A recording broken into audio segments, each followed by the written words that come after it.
Oh, here we are. We're live. Anyway, hey, good people, how you doing? Welcome to episode 44 of 254 Rugby. As always, a big shout out to our partners, La Villa Fitness, keeping you strong, agile, and ready to face the day. My name is Michael Kwambo, and we are talking about what's been happening in Kenyan rugby over the past 2 weeks. We are 2 rounds deep into the 2025 National Sevens circuit. Mombasa and Nairobi are in the books, and 4 more rounds are still to come. And if the opening 2 rounds are anything to go by, we're in for one hell of a ride. Two different winners so far.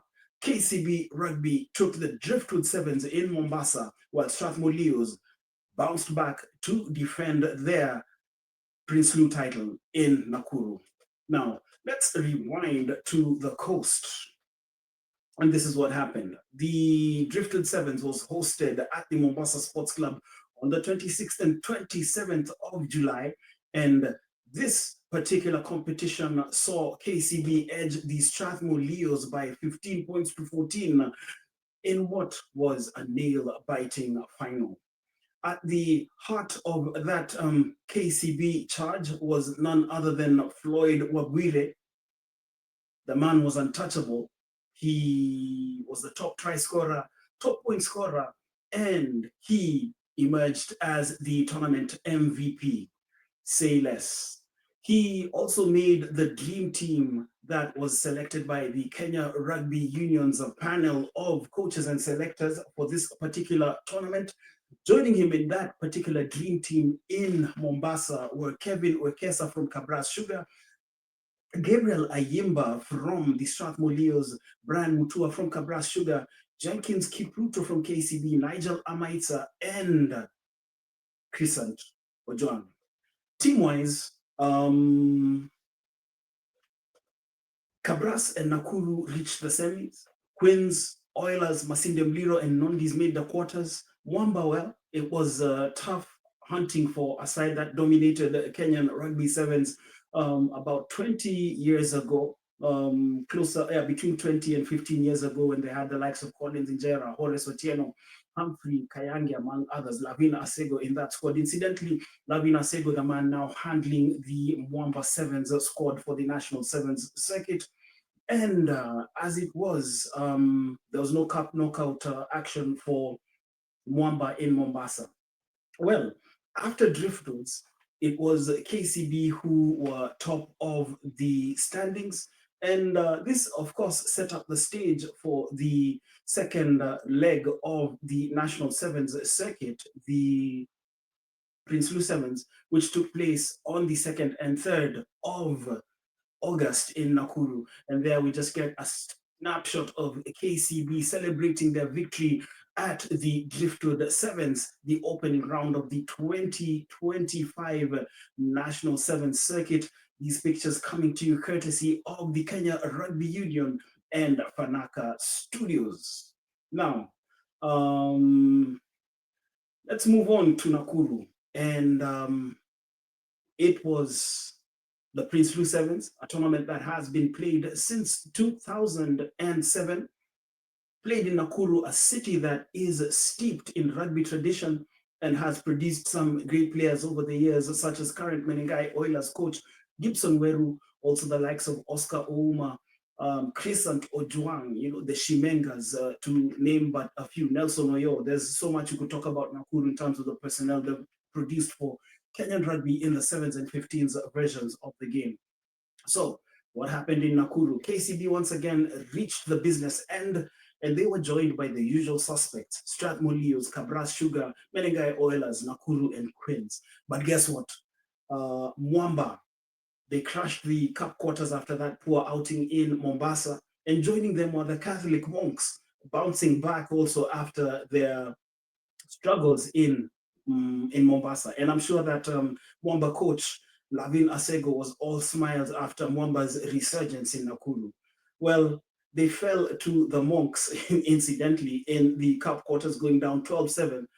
But I must say this, both sides looked miles better than they did in Mombasa.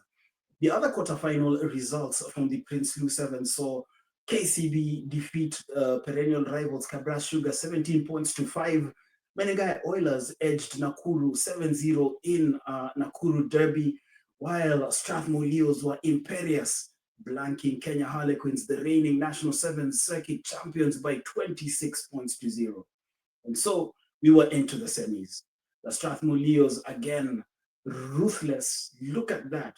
40-0 against the Catholic Monks, while KCB edged the Menengai Oilers 10 points to 5 in an energy-sapping match. Now, there was the final, and this was a repeat of the Driftwood Sevens. Remember, a week earlier in Mombasa, KCB had edged the Strathmore Leos by 15 points to 14. But I must say that the Strathmore Leos were imperious. There were no nonsense in this particular fixture against KCB, the cup final in Nakuru, winning it by 26 points to 7, successfully defending their Prinsloo Sevens crown, and more importantly, moving joint top of the National 7th Circuit standings alongside KCB. And, just pulling it up shortly, just bring you that image of the Strathmore Leos celebrating their victory in Nakuru, and with that, 100,000 shilling cash reward for their efforts over the 2 days in Nakuru. Well, good work for the students. The circuit takes a break this weekend. And it's also worth celebrating and worth noting that the women's competition in the National 7th Circuit also kicked off this weekend. Mwamba doing the honors, a gritty 15-10 win over Kenya Harlequins Queens in the final. The star of that game was Edith Nariaka. She scored a hat-trick of tries in that match and also ended up being the tournament MVP. And, as always, just, in doing them service, here is Mwamba celebrating that victory, firing the opening salvo in the National 7th Circuit. And congratulations to Mwamba women getting their National 7th Circuit campaign off to a flying start. Now, remember earlier we had talked about the team of the tournament. What we did for the Prinsloo Sevens in Nakuru was to come up with 254's finest. This is our independent team of the tournament as selected by our observers who are on the ground. Obviously, it's good to have different opinions. There is the team of the tournament that was selected by the Kenya Rugby Union, but this is how we saw it from the eyes of 254 Rugby. We'll be pulling it up on the screen shortly. Here we go.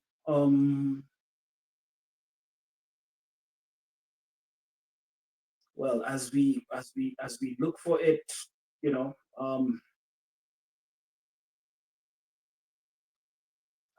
I must say that it was a good tournament all the same. Victor Mola, turning out to be the player of the tournament in Nakuru. He emerged as the top try scorer, the top points scorer, and obviously the tournament MVP. We'll just be pulling up Victor Mola as we look for the dream team. You prepare things and then they go AWOL on you just as you want to go with them up on the screen there in our picture. Victor Mola, player of the tournament at the Prinsloo Sevens. A brief history about Victor Mola. He started out as a winger at Kisumu RFC. He also played for the Kenya under-20s at the Rugby Africa Batters Trophy in 2023. And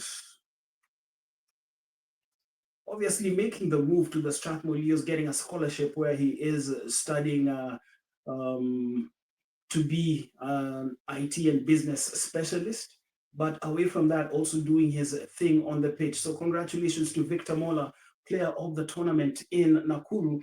And here we have it finally. We was looking for it, but finally having it, and going to give some justifications going to give some justifications. Got lost for a minute there. Going to give some justifications behind that team of the tournament. Here we go. In the words of Fabrizio Romano, there is the Prinsloo Sevens team of the tournament. We are calling it 254's finest. And you can see the 7 players who made the 254 cut. Stanislaus Shikoli from the Strathmore Leos, Barnabas Award from the Strathmore Leos, Vincent Onyala from KCB Rugby, Samuel Asati from KCB Rugby, Cyprian Ombaso from Nakuru, Dan Kipchirchir from the Menengai Oilers, and Victor Odhiambo Mola, who we were just talking about, from the Strathmore Leos. Now, a justification for this squad, let's look at it. First of all, let's start with the Shikoli. His try of a misthrown KCB lineout set the tone in the final. Away from that, he was a constant nuisance at the breakdown and very decisive with ball in hand. That is Stanislaus Shikoli. Now, Barnabas Award, he was the engine room of the Leos attack, was quietly influential. He has sleek hands, cool head, perfect linkman in those crucial passes.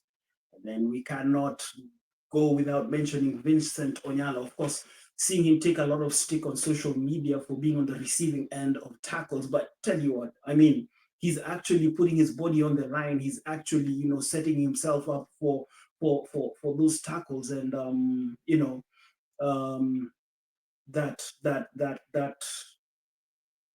that he's getting stick from people on social media doesn't do him any justice, because what did Vincent Onyala do? He reminded us why he has been a Shuja skipper. He has been in the sevens game a long time. His semi-final winner against Oilers was pure brilliance, and he definitely put up his hand to be counted. Samuel Asati. Well, Samuel Asati, what can we say? He ran the show for KCB, controlling the tempo, sharp distribution, and that crucial opening try against the Oilers was a gem. His chemistry with Onyala was next level. Of course, these two teammates on the Kenya Sevens national team, Shuja. Now, the new kid on the block, Cyprian Ombaso, he stood tall for the home side Nakuru RFC. 3 tries, 6 conversions, controlled the game like a seasoned fly half. Since joining from Masinde Muliro, Ombaso's star is rising. He performed well at the Driftwood Sevens as well. He is showing a level of consistency after the opening 2 rounds. Big things lie ahead for the young man. Now, Dan Kipchirchir, another revelation. He scored 6 tries. Dan Kipchirchir is a former Kenya Under-20 international, former Western Bulls player. He is growing into a dangerous utility back. He has got quick feet, top instincts, and plenty of promise. And then, of course, Victor Mola. I mean, MVP, top try scorer, top point scorer. He was just brilliant throughout the 2 days of the Prinsloo Sevens. So what's next for the National Sevens circuit? We do have the Christie Sevens, which takes place on the 16th and 17th of August. Remember, the Sevens circuit taking a break this weekend. And the question is, what will happen after the National Sevens circuit round in Nairobi? Will it continue? Will it be a 2-horse race? Can the defending circuit champions, Queens, find their form? Will Kabras Sugar, Menengai Oilers, and Nakuru RFC keep up the pressure? And can Mwamba keep the women's momentum going on?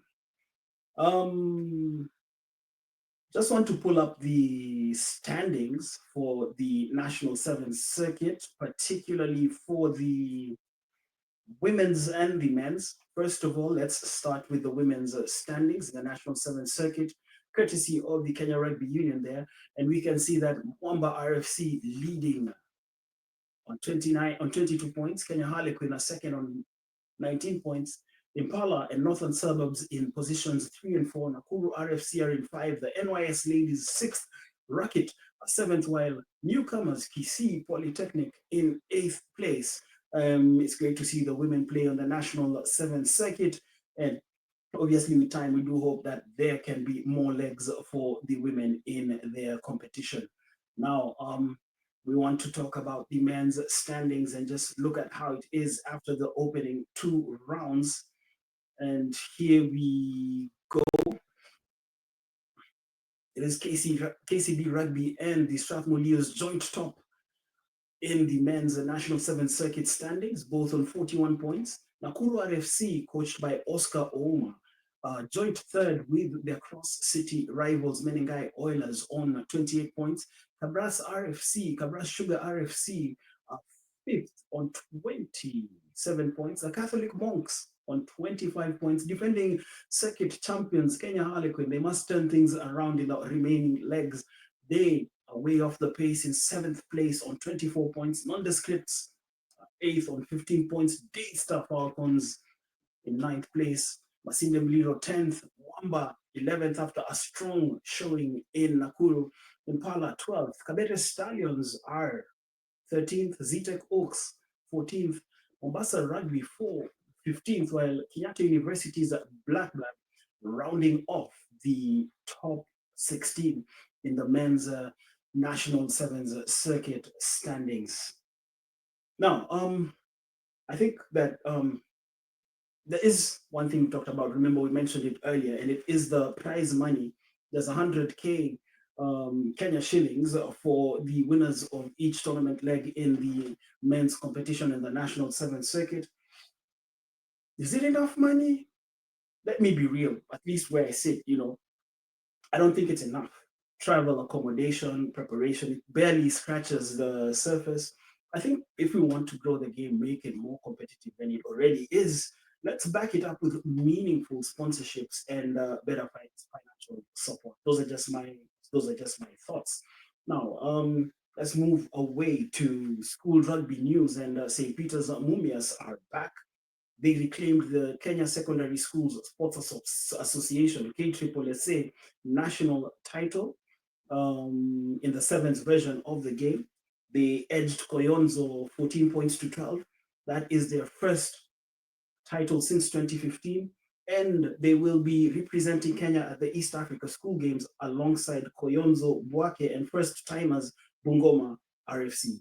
In the girls' competition, Kinale were brilliant. They dethroned defending champions Kitale's St. Joseph's with a 19-5 win. Solid stuff. Now, let's talk about governance. And Ngong Warriors officially filed a case at the Sports Disputes Tribunal.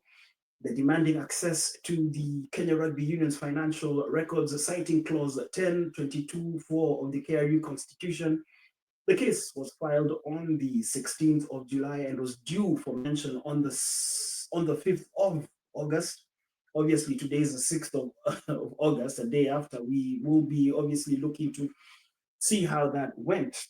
And the reason we brought it up is because, they're demanding for accountability. And what we'd like to say also is, if you love this game, the rugby game, demand accountability from your club, from your union. Don't just sit and complain. Get involved, push for transparency, push for integrity, push for professional leadership. That is how we will grow. That is how we protect the future of the game. Well, this has been episode 44 of 254 Rugby. Like, share, subscribe, drop your thoughts in the comments. I'm out. Catch you at the Christie Sevens, and as always, keep loving the game.